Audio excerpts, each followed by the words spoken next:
it's Minutia Minute. Finally back with the second half of my review of Batgirl Volume 1.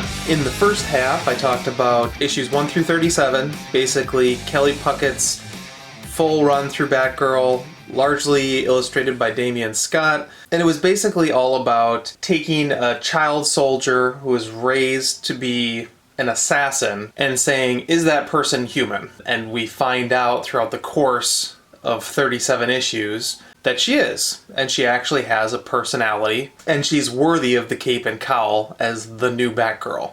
Those initial issues of Batgirl really focused in on the dynamic between Oracle and Batman, and the two of them and what should happen with Cassandra Cain as Batgirl.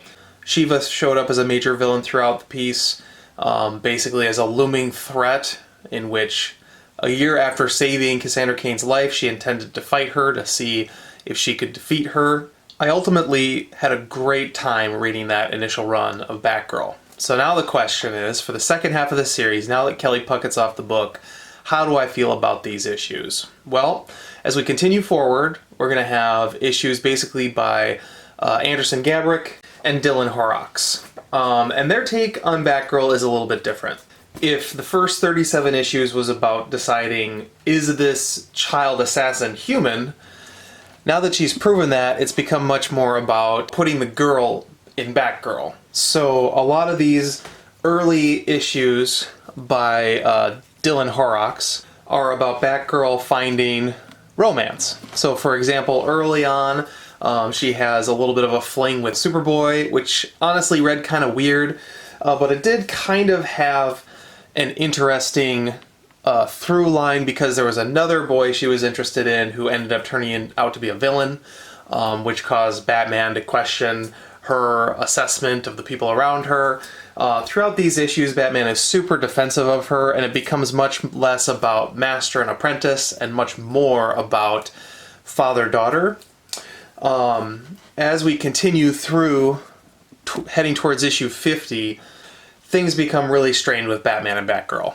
Before we get too much further into the Batgirl versus Batman storyline, I do think it's worth noting that there's some changes to the artists on these. So obviously covers are pretty stunning throughout the middle run of Batgirl. We've got cover art here by James Jean, who did tons and tons of Fables comics covers. I don't remember if he did all of them or if he just did like the first 100 or so, but he was on that book forever. And for internal art, it's largely taken over by Rick Leonardi, who still has kind of a cartoony style, but it is definitely dialed way back from the Damian Scott days, which I actually found, despite that I loved Damian Scott on the art in the Kelly Puckett series, I do find the slightly more realistic style to fit Horrocks' storytelling just a little bit better for whatever reason.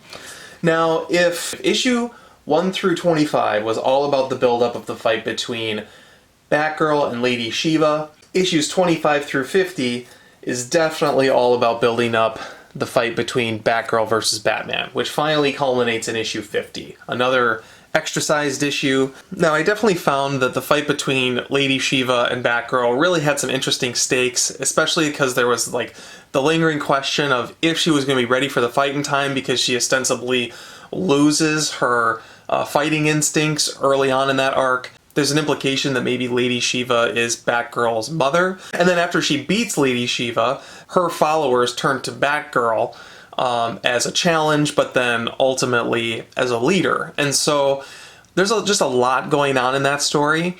In this story, it just feels quite a bit more one note. Batman is kind of his typical overbearing self in this. And he was in the first 25 issues too, but Oracle was there to kind of counterbalance, and it was almost kind of a parody of what you sort of see Batman as in terms of like that father figure Batman. In this, it's taken just a little bit more at face value. Oracle isn't quite as directly involved. When she is, it's all about kind of dolling up Batgirl and like teaching her to have fun like a girl and like just kind of cheap stuff like that. And ultimately, it's probably not intentional, but the big fight between Batgirl versus Batman almost feels like it kind of reeks of like sexual tension actually, because Batman doesn't really get upset with what Cassandra Cain's doing until she starts getting interested in boys. and then becomes very overbearing, and they have this big long fight, and at the end of it, they're just kind of laughing and over the fight, and they've just kind of had their moment, and they just had to fight it out. And something about it just screams sexual tension to me, which probably isn't a good thing.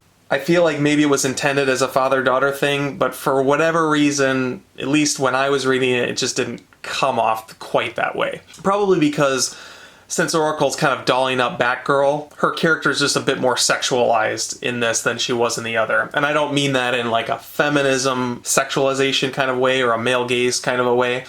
She is just more sexual in this because she is interested in boys. She is interested in learning how to be kind of a normal teenage girl. Now, immediately after the fight between Batman and Batgirl, we immediately start building up to the inevitable fate of Spoiler. It's at this point that Spoiler has taken over as Robin for a little while, and we get to the I feel like infamous, although I'm not really sure what the general consensus of the comic book community is on War Games, but Batgirl is featured pretty heavily in the War Games storyline. She had 3 issues that were each significant portions of that story, and of course the ultimate end of that being the death of Spoiler. So if you don't know the War Games storyline, basically Batman has a plan to consolidate all criminal power in Gotham. It's a contingency plan that ultimately gets set loose, and Batman ends up being responsible for the death of Spoiler, which never really got its full deserved resolution, because this is around the time in Batman where we were really starting to kick it into high gear with gearing up for Infinite Crisis and all that kind of stuff, so it's something that kind of happened. Spoiler never really got her due, and we just moved on to the next thing, it felt like. The other thing about War Games for me that always bugged me was the war crimes afterwards, where you find out that like Leslie Tompkins is complicit. I can't, to be honest, I can't even remember. I just remember having to read it a few times going, this is Leslie Tompkins? Like, I just couldn't process it. And then so I just decided to ignore it, and then DC continuity basically got rebooted anyway, so it almost didn't even matter. Batgirl did get a fair amount of denouement to the Spoiler death, however, because she did have a crossover with Robin. Spoiler is, as far as I know, most involved with Batgirl and Robin, so you do get to see kind of a reconciliation there in a 4-part crossover over the course of a couple months. And unfortunately, as much as I've been kind of lukewarm on the Dylan Horrocks run of Batgirl, I have to say that when Anderson Gabrick takes over with issue 60, that's when I really kind of, to be honest, checked out. And it's not that it's terrible. I think, it's one of those, like, something was great, and then it was not as good, and then it was not as good again, and so by then you're just kind of not as interested. And to be honest, I really can't remember all the details, and these are the books I read the most recently too, which is sad. Basically, it all revolves around Penguin and some other sort of typical villains that are responsible for, I think it was bringing chemical weapons into Gotham or something like that.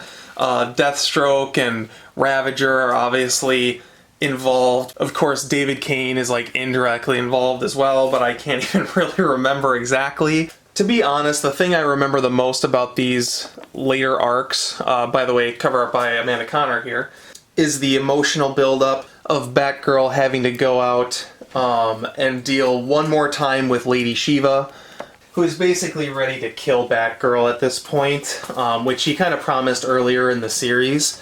As we're wrapping up here, there are some pretty cool covers by Tim Sale. Figure I'd throw that out there. And as we wrap up, there's a fair amount of like death fake-out shenanigans going on, because you've got, Batgirl fighting Shiva. If I remember correctly, Shiva kills Batgirl, but then of course there's a Lazarus Pit involved that brings her back. But then ultimately, Batgirl is able to save the day, leaves Lady Shiva for dead, and kind of disappears. And at this point, it is the end of Batgirl, leaving things on at least a pretty decent emotional note, even though the plot itself was just kind of whatever. This is now at the point where Infinite Crisis is in full force, and DC is getting ready to jump 1 year later with all of their titles, and leaving Cassandra Cain, Batgirl story, pretty definitively closed out. I will give the series that. You do feel closure at the end of this, even though just the overall charm that the book had early on is largely gone at this point. You're invested in her as a character, and so as a result, you feel the emotion of the end of the series and the potential end of Cassandra Cain as Batgirl. But she really is a far cry from where she started. It was a lot more interesting when she could barely speak, and a huge emphasis was placed on the art to tell the story, let you know what Cassandra Cain was thinking. It just felt a lot more creative, a lot more fresh. This just feels much more like another Bat story with a supporting Bat character, with, of course, the relevant Bat villains. But with that, that concludes my overview of Batgirl Volume 1, issues 1 through 73. There wouldn't be a new Batgirl title until shortly before the next big DC reboot for the new 52.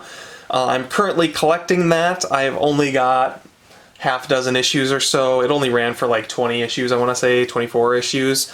But I am excited to read it. I've heard it's excellent. I've never read it before, and I will bring you guys a review of that at some point.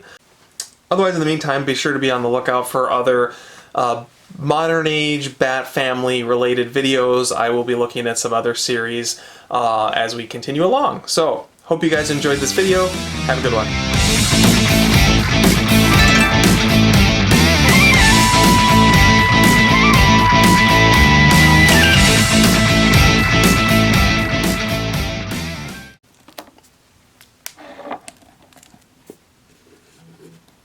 Hey there, what up?